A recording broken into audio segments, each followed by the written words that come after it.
Mummy, look. That man has the same eyes as us. Amara's hand froze mid-zip on her daughter's pink backpack.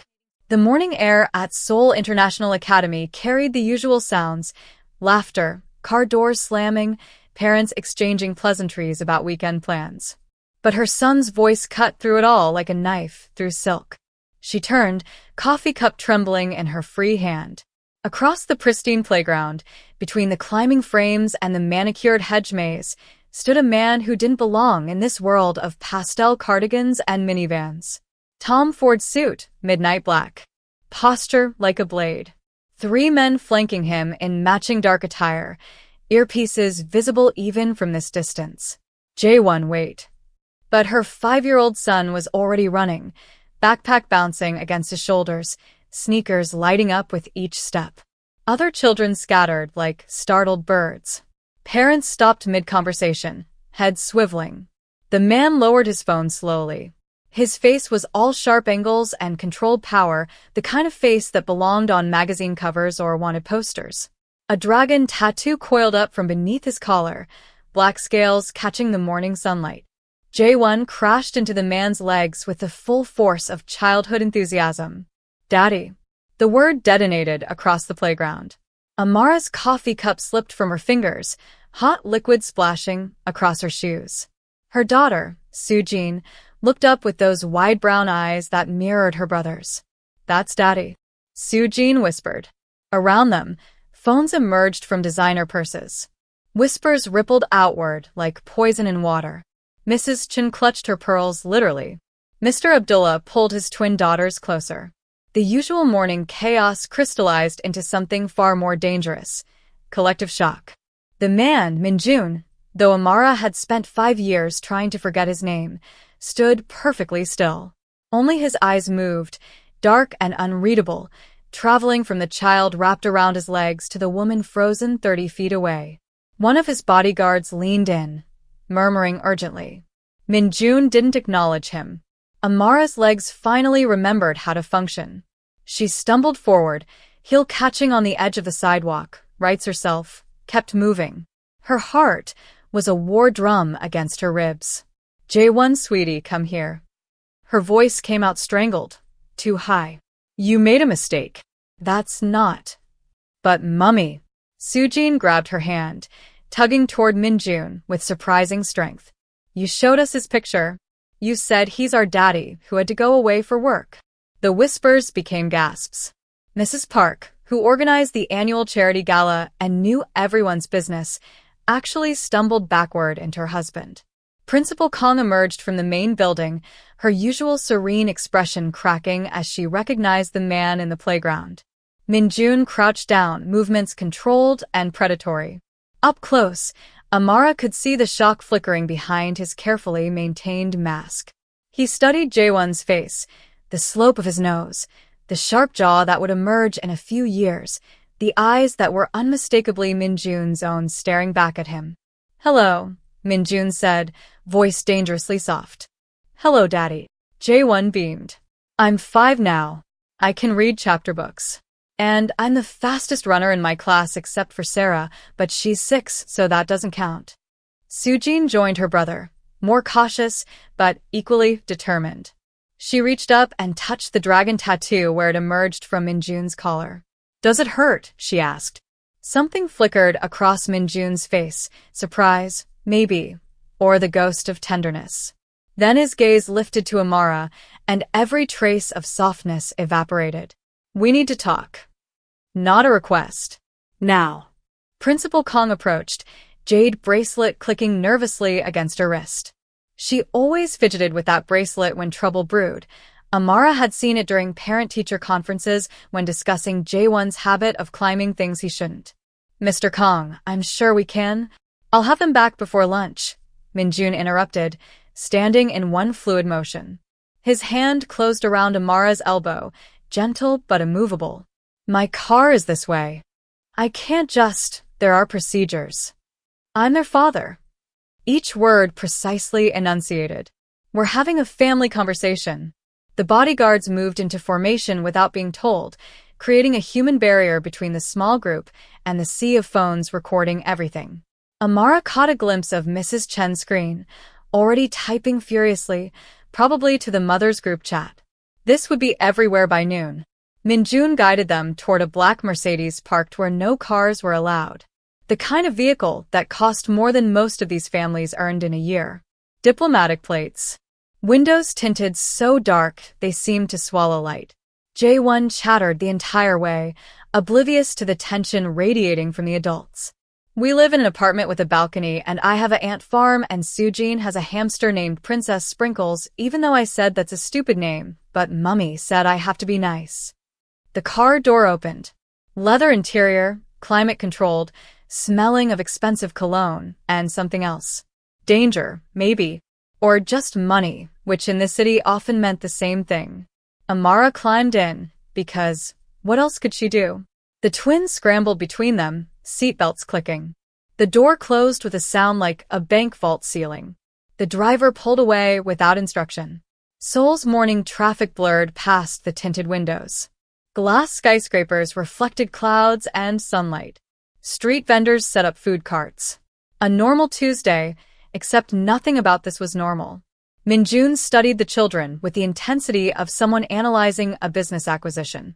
Jae-won, still talking about his ant farm. Sujin, quieter, watching her brother with protective instincts that mirrored Amara's own. Before I tell you what happened next, subscribe to Mystic Tale by Luna and comment where you're watching from. You have his eyes, Minjun said, cutting through Jae-won's monologue. Both of you. Mummy says we're special, Sujin offered shyly. You are. He said it with such certainty that even Amara almost believed he meant it as a father would, rather than as a man cataloging assets. Rain began pattering against the windshield, sudden and heavy the way Seoul rain always started. The city dissolved into gray watercolors beyond the glass. Amara's hands twisted in her lap. She could feel Minjun's attention on her, heavy and unblinking. Where are we going? She finally managed. Somewhere private. That's not an answer. It's the only one you're getting right now. Jae-won tugged on Minjun's sleeve. Are you really our daddy? The question hung in the recycled air. Outside, traffic lights changed from red to green. Inside, Minjun's jaw tightened almost imperceptibly. That, he said slowly, is what I intend to find out. The car turned into an underground parking garage, descending into shadows. Concrete pillars strobed past. The twins pressed their faces to the windows, making ghost sounds. They emerged in a private elevator lobby. Marble floors, abstract art that probably cost more than Amara's entire education. The bodyguards took positions at strategic points without being told. Minjun placed his hand on a biometric scanner. The elevator doors whispered open. Up, he said. Amara picked up Sujin, though she was getting too heavy for prolonged carrying. Jae-won grabbed her other hand. They rode in silence, except for the mechanical hum of ascent. 57th floor. The doors opened directly into a penthouse office. Floor-to-ceiling windows overlooked the Han River. The city sprawled below like a circuit board, lights beginning to glow as rain darkened the afternoon. Minimalist furniture, everything black and chrome and sharp edges. A desk that looked carved from a single piece of obsidian. One of the bodyguards, younger, with kind eyes, knelt to the twins' level. I'm Ji-hoon, he said, speaking in riddles the way adults sometimes do with children. I guard dragons and their treasures. Would you two treasures like hot chocolate while the grown-ups talk? Can we have marshmallows? Jae-won asked. A treasure without marshmallows is like a knight without armor, incomplete. The twins followed him through a side door, Jae-won already asking what kind of dragons Ji-hoon guarded. Then they were alone. Minjun moved to the windows, hands clasped behind his back. Rain streaked the glass, distorting the city below. Thunder rumbled in the distance. Start talking, he said without turning. Everything. Amara set down her purse, buying time. You disappeared. What was I supposed to do? I disappeared. He turned, and his expression was a study in controlled fury. I was in Tokyo for 3 weeks handling a hostile takeover. When I returned, you had vanished. No number. No name beyond Amara. Just gone. You never mentioned family. Children. I thought. Her voice cracked. She steadied it. I thought you weren't the type. The type. To want complications. The words landed between them like stones in water. Minjun crossed the space separating them in 3 strides. He stopped close enough that she could see the fine lines around his eyes, smell the rain that clung to his suit jacket. Let me be very clear, he said, voice dropping to something barely above a whisper. 5 years. You kept my children from me for 5 years. Your world is dangerous. Guns. Blood. I've seen the headlines. And you decided alone, without giving me a choice. She met his gaze, refusing to flinch. I made the choice any mother would make. Did you? He leaned closer, and his presence was overwhelming, not threatening, but absolute. Or did you make the choice that was easiest for you? The accusation hung between them, sharp and cutting. Outside, lightning split the sky. The lights flickered once, twice. I won't apologize, Amara said, for protecting them. From me. Not a question. From your life. Minjun's hand slammed against the desk, not loudly, but with enough force that Amara jumped. Papers scattered. They're mine.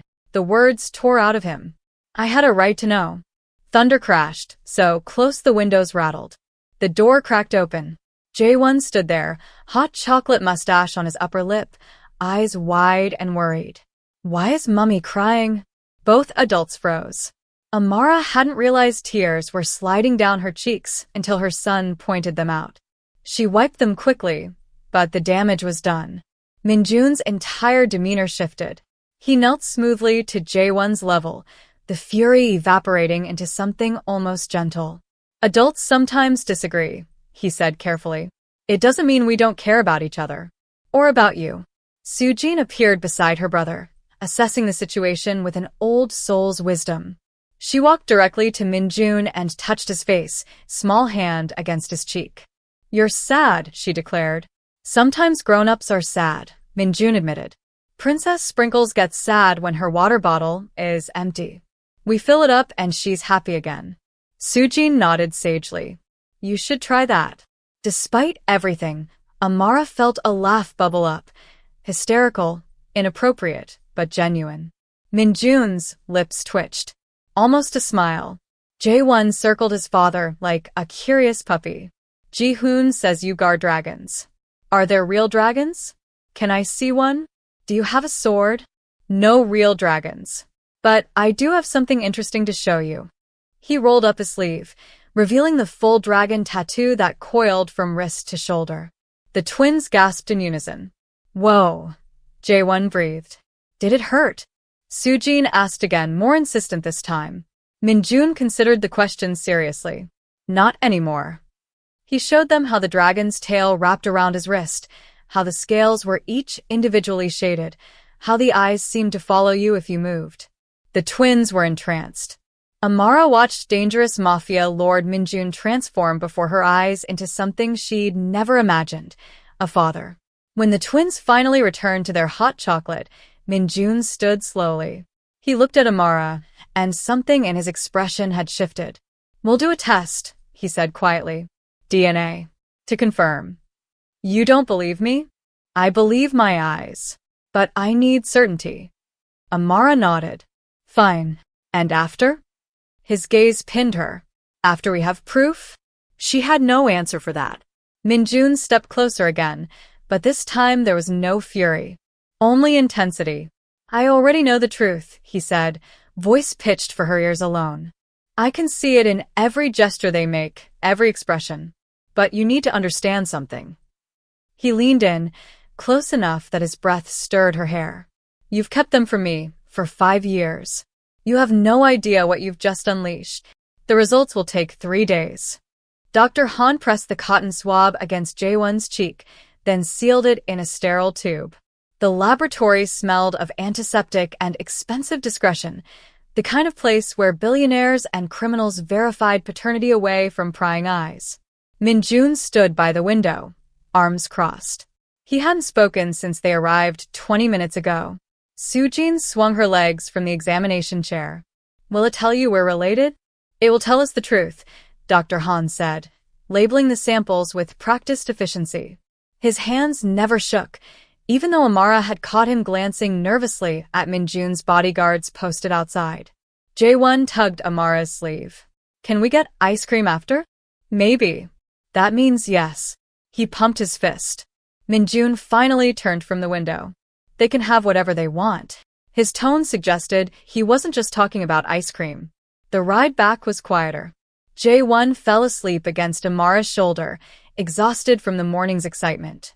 Soo-jin drew pictures on the fogged window. A house, 2 stick figures, a taller figure she labeled Daddy in uneven letters. Minjun watched his daughter's artwork with an expression Amara couldn't read. Where do you live? He asked suddenly. Mapo District. Near the university. Apartment. 3-bedroom. It's enough. His jaw tightened. I'll have security assigned to your building. That's not necessary. It wasn't a question. He met her eyes. The moment those children called me Daddy in public, they became targets. You don't understand what that means. Then explain it to me. I have enemies. Rivals who would use any weakness against me. He gestured to the twins. They just became my greatest weakness. The words should have sounded cold, clinical. Instead, they landed with the weight of confession. Rain continued its assault on the city as they drove. Traffic crawled. Somewhere, a siren wailed. Minjun's phone buzzed. He glanced at it, frowned, typed something rapid fire. Another buzz. Another frown. Problem? Amara asked. Nothing that concerns you yet. If it involves them, it concerns me. He studied her for a long moment. You're going to fight me on everything, aren't you? Only when you're wrong. Something almost like respect flickered across his face. They dropped Amara and the twins at her apartment building, a modest structure with chipping paint and a broken intercom. Minjun's gaze cataloged every crack, every security flaw. 2 of his men remained at the entrance as they drove away. The next 3 days crawled past like years. Amara tried maintaining normalcy. School drop-offs, homework, dinner routines. But the mothers at pickup stared and whispered. Mrs. Chin actually crossed to the other side of the street. Principal Kong requested a brief chat that lasted 40 minutes and involved many concerned questions about the children's well-being and appropriate guardianship. The twins seemed oblivious, chattering about their new bodyguards who let them look through binoculars and taught them hand signals. Minjun texted twice daily. How are they? And any problems? Amara kept her responses brief. Fine. No. On the 3rd evening, his message changed. Results tomorrow. 10 a.m. My office. She stared at her phone screen until it went dark. Morning arrived wrapped in fog. Amara dressed carefully, professional but not trying too hard, armor disguised as business casual. The twins wore matching outfits because Soo-jin insisted, and Amara was too tired to argue. The penthouse office felt different in daylight. Less menacing, more exposed. The Han River glittered below, tourist boats cutting white wakes through gray water. Ji-hoon greeted them with his usual riddles. 2 treasures returned to the dragon's lair. Come, I've built a fortress that needs defending. He led the twins to a corner where he'd constructed an elaborate blanket fort. Minjun stood by his desk, Dr. Han beside him holding a manila envelope. The kind of envelope that contained futures. Thank you for coming, Dr. Han said, as if they'd had a choice. He opened the envelope with clinical precision, removed a single sheet of paper. Amara's heart was a drum. A countdown. A prayer. Dr. Han cleared his throat. The results show a 99.9% probability of biological paternity between Minjun Kong and both Jae-won and Soo-jin Park. Silence fell like a guillotine. Minjun took the paper, read it, closed his eyes briefly. When he opened them again, something fundamental had shifted. Thank you, Dr. Han. That will be all. The doctor left quickly, understanding dismissal when he heard it. If you do the same thing in Amara's position, subscribe to Mystic Tale by Luna, and tell me where you're watching from. Minjun set the paper down carefully. His hands were steady, but Amara noticed the white knuckles, the tension in his shoulders. They're mine. Not a question this time. A claim. Yes. He moved to the windows, that same position he'd taken 3 days ago. Outside, a plane carved white contrails across blue sky. 5 years, he said quietly. First steps. First words. First everything. Guilt twisted in Amara's chest, sharp and unexpected. I did what I thought was right. For them or for you? Don't. She stood, anger replacing guilt. Don't you dare make me the villain. You think I wanted to raise them alone? You think I enjoyed every birthday they asked about their father, every Father's Day at school where they had to make cards for Grandpa instead? He turned. Then why didn't you try to find me? I did. The words exploded out. I spent 6 months searching. But Minjun in Seoul is like John Smith in New York. No last name, no number, nothing but a memory of one night that felt more like a fever dream than reality. My companies are all over the financial news. I was pregnant and terrified and barely keeping food down. I wasn't reading the business section. She was shaking now. And by the time I could think straight, I'd seen the articles. The rumors. The violence. Which rumors? His voice dropped dangerously low. Take your pick. Gang warfare in Busan. That club fire in Gangnam. The prosecutor who disappeared. She wrapped her arms around herself. I couldn't bring children into that world. So you decided alone. I was alone. Her voice cracked. I had no family, no support system, nothing but determination to give them a life that didn't include looking over their shoulders. The words hung between them, raw and painful. From the blanket fort, Jaewon's laughter rang out as Jihoon made dramatic explosion sounds. Minjun looked toward his children because they were his now, legally and biologically confirmed. His expression was complex, layered with emotions Amara couldn't fully parse. I would have protected them, he said finally. I know. I would have given them everything. I know that too. She moved closer, not touching but near enough to lower her voice. But sometimes everything isn't what children need. Sometimes they just need safety and normalcy and bedtime stories that don't come with armed guards. They have armed guards now. Because you made them visible. The accusation landed hard. Minjun's jaw clenched. That wasn't intentional. Does it matter? The result is the same. He was quiet for a long moment. Then, what do you want? The question caught her off guard. What? From me. From this situation. He gestured vaguely at the room, the city, everything. What outcome are you hoping for? Amara hadn't let herself think that far ahead. Survival mode didn't leave room for long-term planning. I want them safe, she said finally. I want them happy. I want them to have a childhood that doesn't include trauma therapy. And me? I don't know. Honest, at least. I don't know what version of you exists beyond the headlines. Minjun moved to his desk, pressed a button.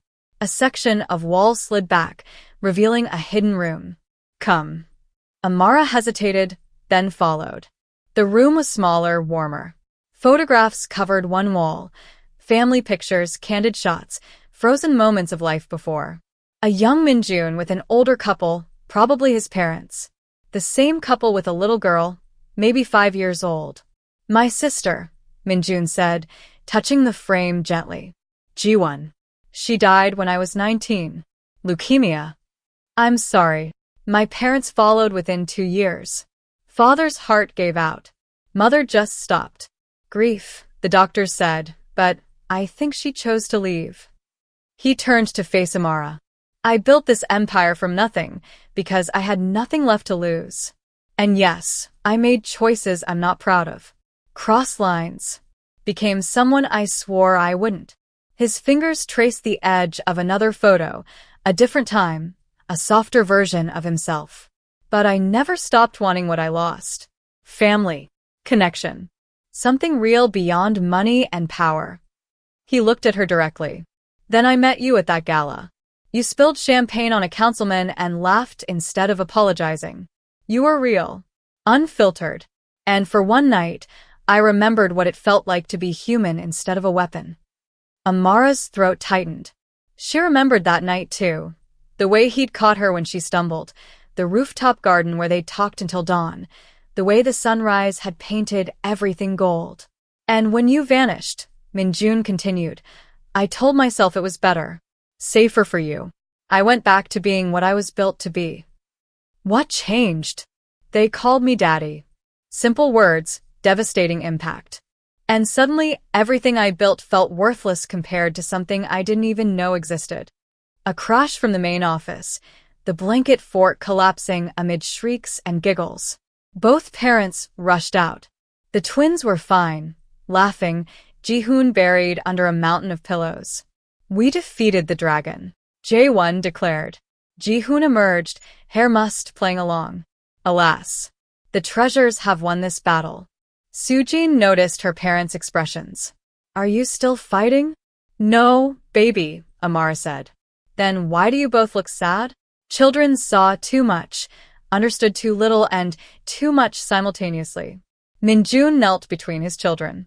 Sometimes adults have to talk about complicated things. Boring adult things like paperwork and schedules. Are you going to live with us? Jae-won asked bluntly. The question detonated in the room. Minjun glanced at Amara, a silent question in his eyes. She had no answer. We'll figure it out, he said finally. But I promise, I'm not going anywhere. You're stuck with me now. Good, Sujin said firmly. Princess Sprinkles needs a bigger cage, and Mummy says they're too expensive, but you're rich, so you can buy one. Despite everything, Amara laughed. The rest of the morning passed in strange domesticity. They ordered lunch, the twins negotiating for pizza, Minjun countering with sushi, everyone compromising on Korean fried chicken. Jihoon taught them a card game that was definitely too complex for 5-year-olds, but they played anyway. Minjun's phone kept buzzing. He ignored it until it became impossible to ignore. He stepped away, voice dropping to barely audible. Handle it. I don't care what it takes. No, I said handle it. When he returned, his expression was carefully neutral. Everything okay? Amara asked. Business. That's not an answer. It's the one you're getting. The moment of vulnerability had passed, walls reconstructed. By 3 p.m., the twins were fading. Jae-won yawned so wide his jaw cracked. Sujin's eyes drooped. I should get them home, Amara said. School tomorrow. Minjun nodded slowly. My driver will take you. And the security detail stays. For how long? As long as necessary. He walked them to the elevator, children already half asleep against their mother. I'll call tomorrow. We need to discuss custody arrangements. Schedules. Legal matters. The word custody sent ice through Amara's veins. Minjun. Not now. He placed a hand on Jae-won's head, gentle, possessive. But soon. We're doing this properly. Legally. I want my rights as their father. The elevator doors opened. Amara shepherded the twins inside, turned to face him. They come first, she said. In every decision, they come first. Agreed. His eyes were hard, determined. Which is why they deserve a father who's present. Active. Not just a signature on support checks. The doors started closing. Minjun's hand shot out, stopping them. He leaned in close, voice for her alone. I meant what I said earlier. You've kept them from me for 5 years. That ends now. One way or another, we're building something here for them. And you're going to have to decide if you're building it with me or fighting me every step. The doors closed on his intensity, his certainty, his barely controlled determination. As the elevator descended, Amara realized she was shaking. Jae-won stirred against her side. I like Daddy. He's nice. Yeah, she whispered. He is. But nice men didn't build empires on threat and power. Nice men didn't have enemies who saw children as leverage. Her phone buzzed. A text from Minjun. Sleep well. We have much to discuss tomorrow. Another buzz, a photo attachment. She opened it. The image showed the 3 of them from earlier, her, the twins, mid-laugh during lunch. Someone had captured it from across the room. The caption read, Family. Amara stared at that word until the elevator reached ground level and the twins pulled her forward into rain-soaked evening. Higher, Daddy. Push me higher. Sujin's voice carried across Minjun's private garden, cutting through the evening air like a bell.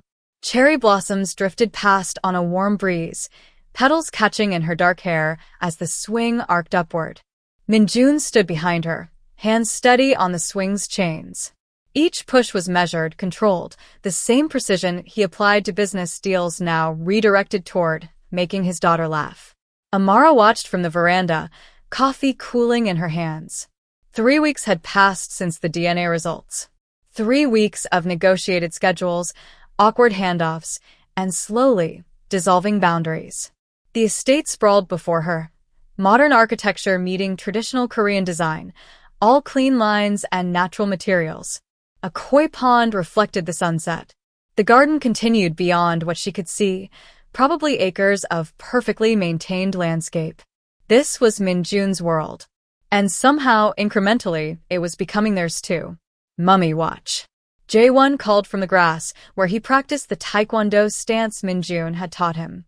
His form was terrible, but his enthusiasm boundless. I'm a warrior. I see you, baby. Mrs. Park emerged from the house carrying a tray. The housekeeper was a study in contrasts, severe gray bun, but humming Puccini under her breath. She moved with the grace of someone who'd spent years on stage before trading spotlight for service. More tea, Miss Amara?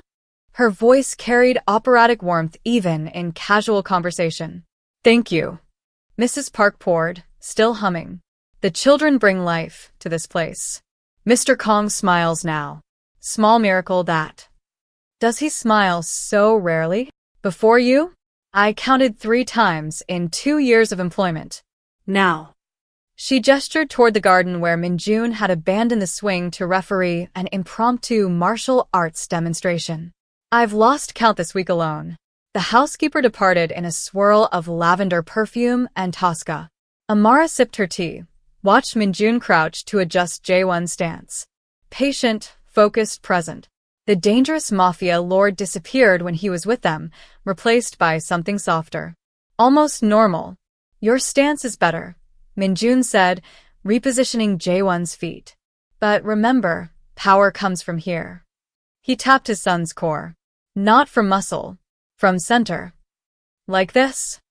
Jae-won tried again. Exactly like that. Pride radiated from such a simple exchange. Fatherhood distilled into corrected posture and encouragement. Sujin abandoned the swing, ran to her brother. Teach me too. Minjun showed them both a simple block, moving their arms with careful guidance. They mimicked him with varying degrees of success, giggling when they bumped into each other. The sun dropped lower, painting everything in shades of amber and rose. Minjun finally joined Amara on the veranda, slightly breathless. A cherry blossom petal clung to his shoulder. Without thinking, she reached over and brushed it away. Their eyes met. Her hand lingered a moment too long. They're naturals, Minjun said, voice rougher than usual. They're 5. Everything is natural at 5. Still. He watched them attempt synchronized blocks with more enthusiasm than coordination. They have your stubbornness. And your recklessness. His shoulder brushed hers as he leaned against the railing. Warmth radiated through the thin fabric of his shirt. The air between them felt charged, heavy with things unsaid. This is nice, Amara admitted quietly. Nice. Normal. Almost. Minjun's expression darkened slightly. There's nothing normal about armed guards at the perimeter. I've stopped noticing them. That worries me more. Below, Jae-won tripped over his own feet. Sujin caught him, both dissolving into laughter. They're happy, Amara said. That's what matters. Are you? The question caught her off guard. She considered deflecting, offering platitudes. But Minjun's gaze was too direct, too searching. I don't know, she said finally. Happy feels complicated. Because of me. Because of everything. This situation we're in, it's not exactly conventional. Would conventional be better? She turned to face him fully. Would it be possible? Minjun was quiet for a long moment. The sun dropped below the horizon, twilight bleeding into the sky. Solar lights began glowing along the garden paths, turning the landscape into something from a fairy tale. I'm trying, he said finally, to be someone they can look up to. Someone worthy of that word, Daddy. You're doing well. Am I? He ran a hand through his hair, frustrated. Half my calls go to voicemail because I'm building blanket forts. My associates think I've gone soft. And maybe I have. Maybe that's not a bad thing.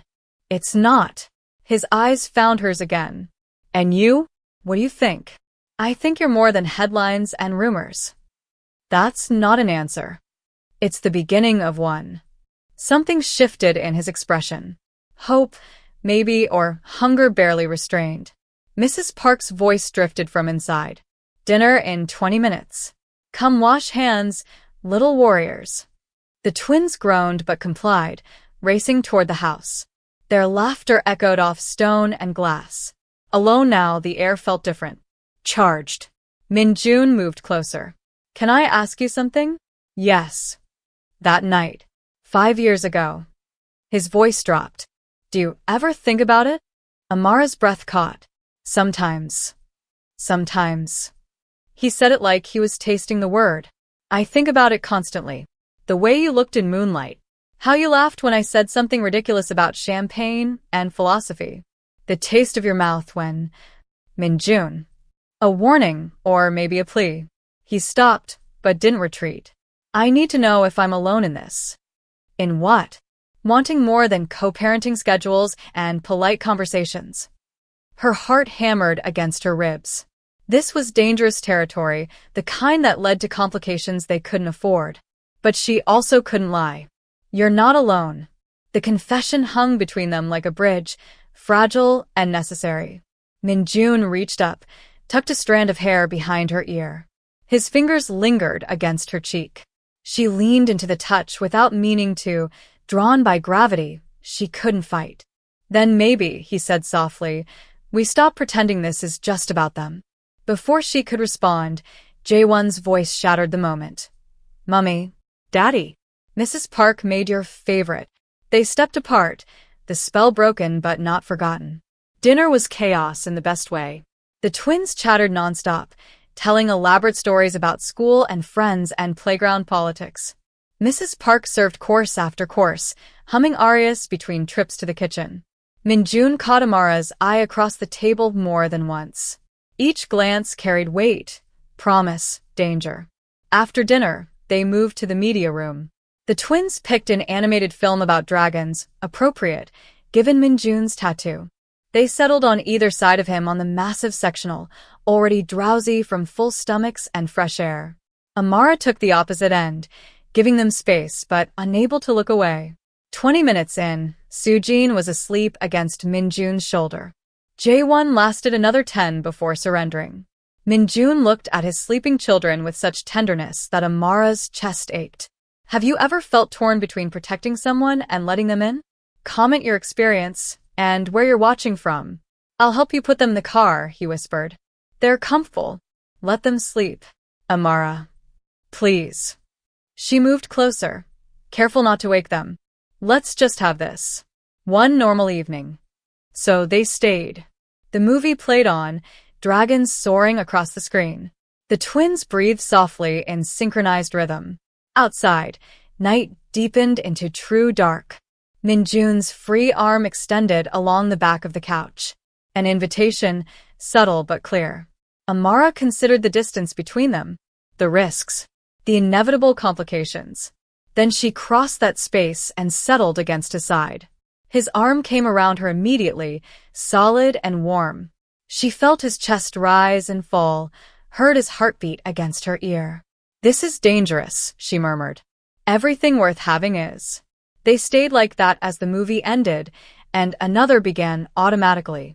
2 adults and 2 children, arranged like a real family might be.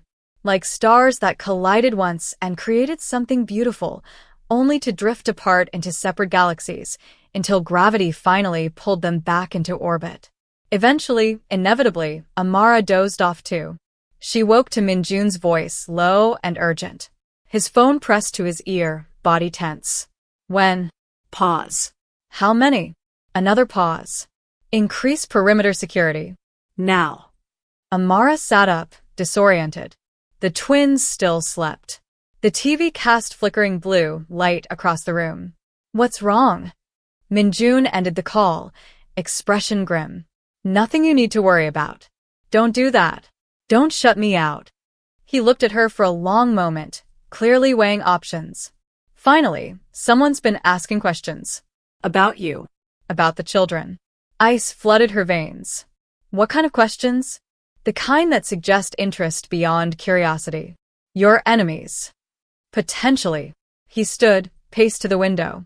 Beyond the glass, she could see shadows moving, guards repositioning. I have people investigating. Until we know more. We're in danger. You're protected. He turned back, intensity radiating from every line of his body. No one touches you. Any of you. I'll burn the entire city before I let that happen. The vehemence in his voice should have frightened her. Instead, it felt like armor wrapping around vulnerable things. This is what I was afraid of, Amara said. This is exactly why I kept them hidden. And now they're not hidden. So we adapt. Minjun returned to the couch, knelt before her. I need you to trust me. Can you do that?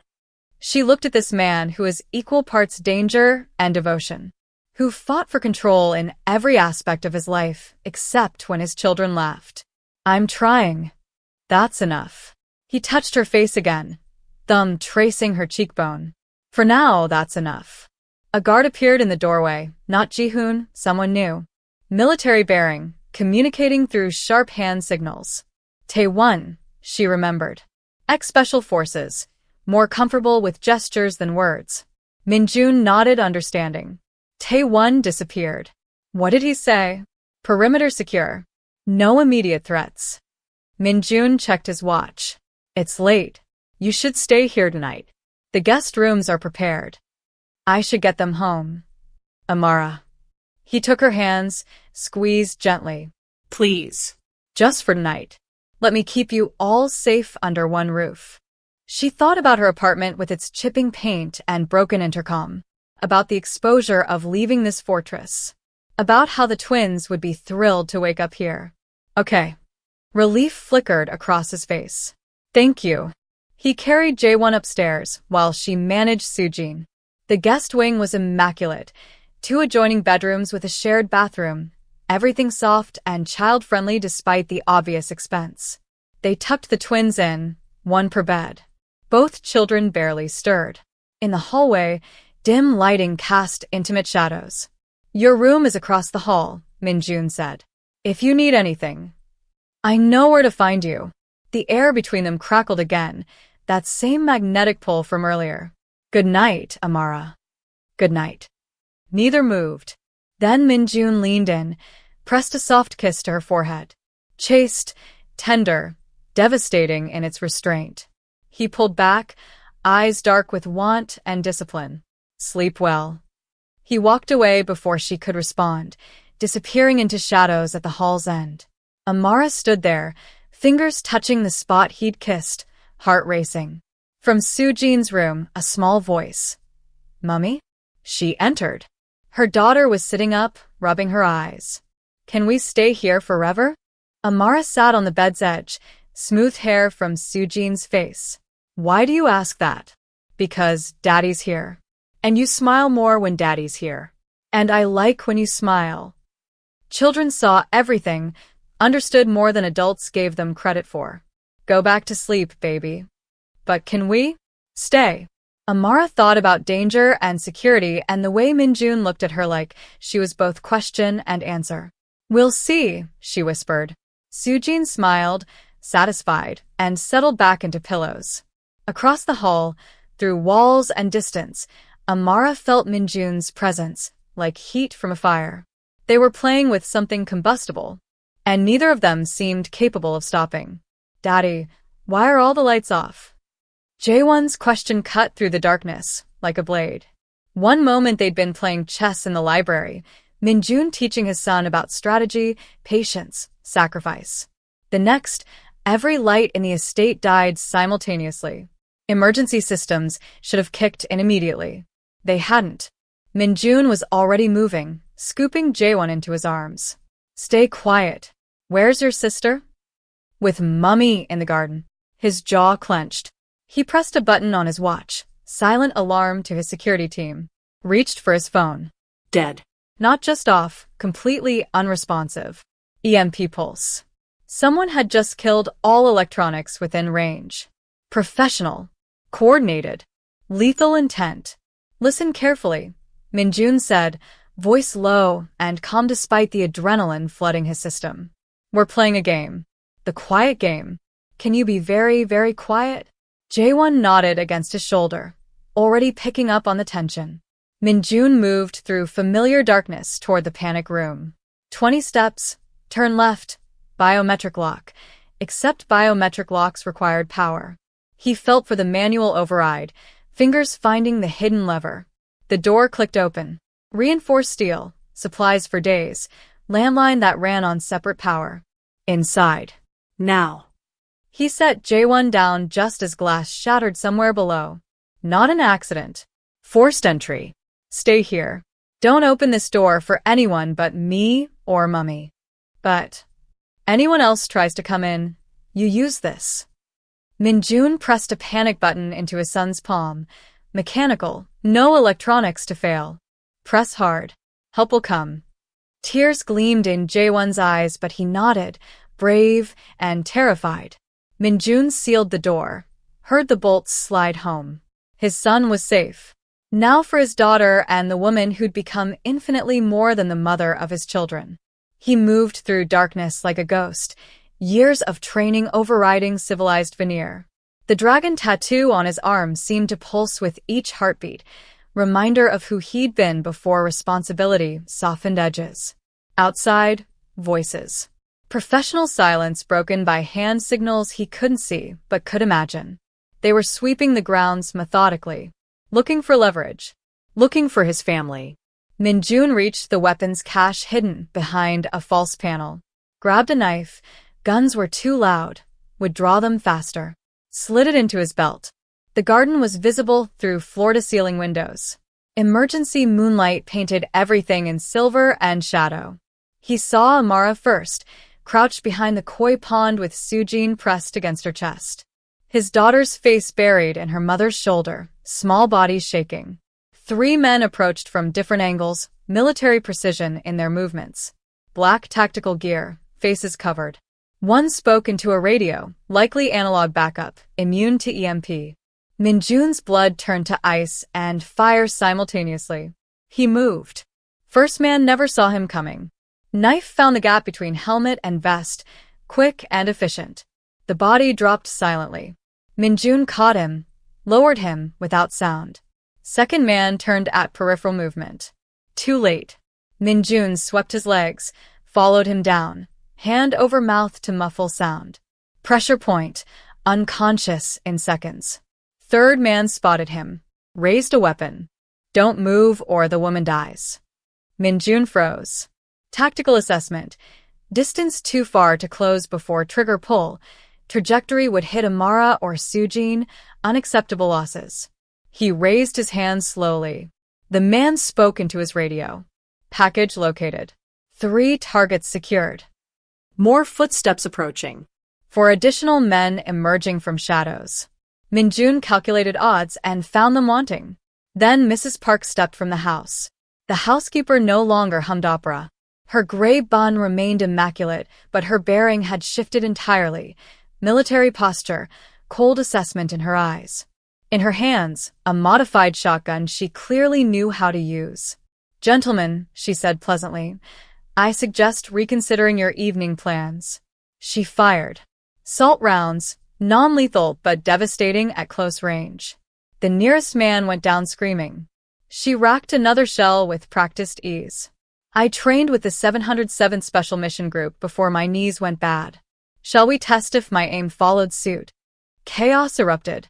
Minjun used the distraction, closing distance to the man threatening Amara. Disarmed him in 3 moves, used his body as a shield against incoming fire. Mrs. Park provided covering fire, each shot precise and devastating. She moved like someone 30 years younger, muscle memory overriding age. Taewon appeared from the perimeter, hand signals flashing in moonlight. Backup arriving, enemy retreating. But not all of them. One man broke formation, sprinting toward Amara and Sujin. Desperate or suicidal. Minjun intercepted him 3 feet from his daughter. They went down hard, rolling, fighting for dominance. Fists and elbows and violence barely contained. The man was good. Trained. Determined.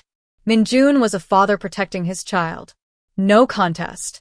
He ended it quickly, brutally. Stood over the unconscious form, breathing hard. Amara stared at him. Blood spattered his shirt, his or theirs unclear. He looked every inch the dangerous man headlines painted him as. "It's over," he said, voice rough. "You're safe." Sujin lifted her head from her mother's shoulder. "Daddy." The word cracked something in his chest. He crossed to them, knelt. Checked them both over with shaking hands. His hands never shook. No injuries visible. Terror, yes, but whole. "Are you hurt?" Amara asked, touching the blood on his shirt. "Not mine." "All of it." "Not mine," he repeated. Estate lights flickered back on as generators kicked in. The garden transformed from battlefield to crime scene. Taewon and other guards were zip-tying unconscious attackers, securing the perimeter. Mrs. Park calmly reloaded her shotgun. "I'll make tea," she announced, as if violence was merely an interruption to evening routine. She hummed Madame Butterfly as she walked back inside. Minjun gathered Sujin into his arms. She clung to him like a barnacle, small fists twisted in his bloody shirt. Jaewon. Amara asked, voice tight. "Panic room. Safe." He offered his free hand. She took it, let him pull her up. "Let's get him." They moved through the house together, Minjun cataloging damage and security breaches. Glass in the east wing. Forced entry at 2 points. His team had been compromised. How else would attackers know exactly when and where to strike? The realization settled like lead in his stomach. Traitor. Someone he trusted had sold them out. The panic room door responded to his override code. Jaewon launched himself at Minjun's legs, nearly toppling him. Both twins now attached, crying, safe. "I was so brave," Jaewon said through tears. "I didn't make any noise." "You were perfect." Minjun's voice cracked. "Both of you. So perfect." Amara wrapped her arms around all of them, creating a barrier of flesh and bone against the world. They stayed like that until police sirens wailed in the distance. The next hours blurred. Police statements. Medical checks. Security footage reviewed. Minjun's lawyers arrived, smoothing complications with efficiency money could buy. The twins finally crashed around 3 a.m., exhausted into sleep in the master bedroom. Amara stayed with them, unwilling to leave them alone. Minjun found her there an hour later. She sat between the beds, watching them breathe. "They'll have nightmares," she said without looking up. "We'll handle it together." "Will we?" She finally met his eyes. "Or is this the part where I take them and disappear again?" "For their safety." He entered the room, closed the door softly, sat beside her on the floor, backs against the bed frame. "If you run, I'll find you. But I'd rather you stay." "Even after tonight? After seeing what your world really looks like?" Minjun was quiet for a long moment. Outside, dawn was beginning to gray the sky. "I need to tell you something," he said finally. "The attack wasn't random. Someone in my inner circle gave them access." Amara's head snapped toward him. Who? "I don't know yet. But I will." His hands clenched into fists. "And when I do..." "Don't." She touched his arm, feeling muscle coiled tight as wire. "Don't let this turn you into something they can't look up to. They almost died tonight because of me. They survived because of you. That's not enough. It has to be." She shifted to face him fully. "I've been terrified since the moment Jaewon called you daddy in that playground. Terrified of exactly this, violence finding them, because of your world. And tonight proved every fear justified." Minjun's jaw worked. "I know. But..." She took a shaky breath. "I also saw you fight for them. Saw Mrs. Park reveal hidden depths. Saw Taewon take a bullet to the shoulder keeping them safe. Your world is dangerous, yes.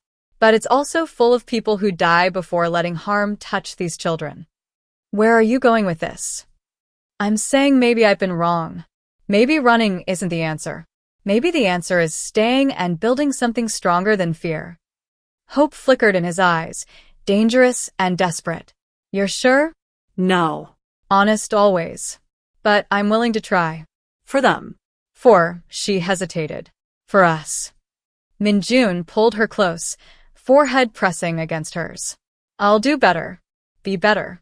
I'll restructure everything, go legitimate, whatever it takes. Can you really walk away from that life? For them? For you? He pulled back enough to meet her eyes. I'll become whoever I need to be. Jaewon stirred in his sleep, mumbling something about dragons and brave knights. They watched him settle back into dreams. Ji-hoon, Minjun said suddenly, voice flat. What? The leak. It was Ji-hoon. He stood, paced to the window. Dawn painted him in shades of gray and gold. The EMP timing, the security gaps, he was the only one positioned to orchestrate it.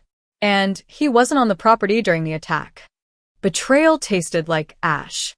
The man who'd built blanket forts with his children, who spoke in riddles and made them laugh. Why would he? Because I went soft. Stepped back from operations to be a father.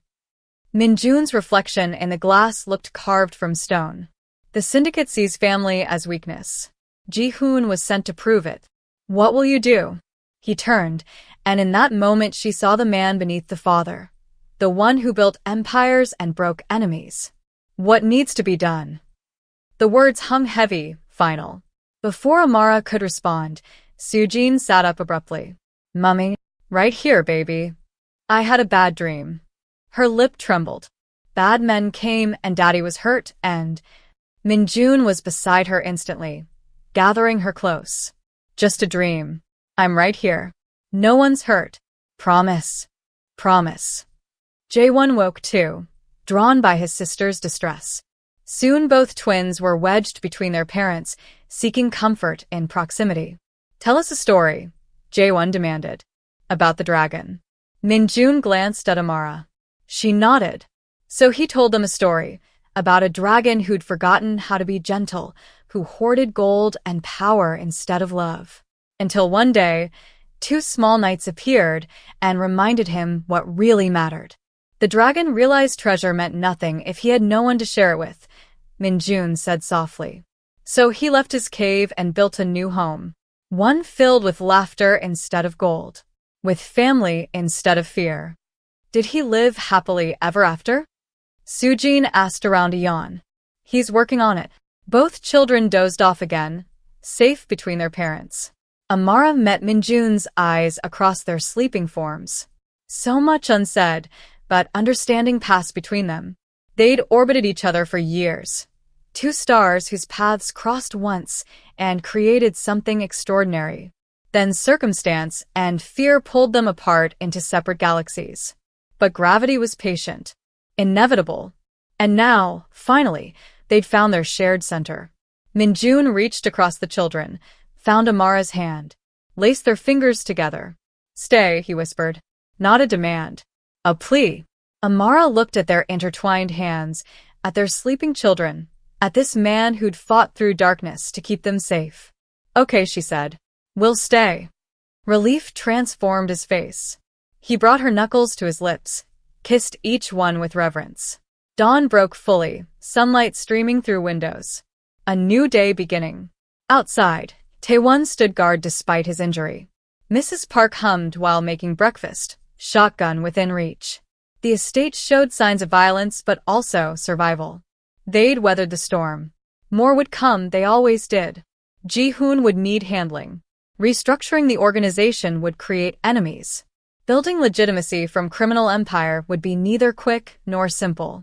But as Minjun held his family close, watching them sleep in golden morning light, he felt something foreign and wonderful. Hope.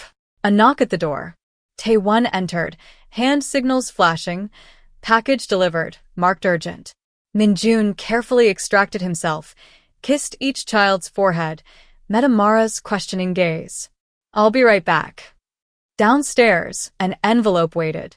Cream-colored, expensive, marked confidential, inheritance claim. His blood chilled. He opened it, scanned the contents. Legal documents, DNA results, claims to assets. From Ji-hoon's attorney, claiming paternal rights to the children. Alleging Min-jun's lifestyle made him unfit. Seeking full custody based on fabricated evidence. The final play. If violence failed, destroy through legal channels.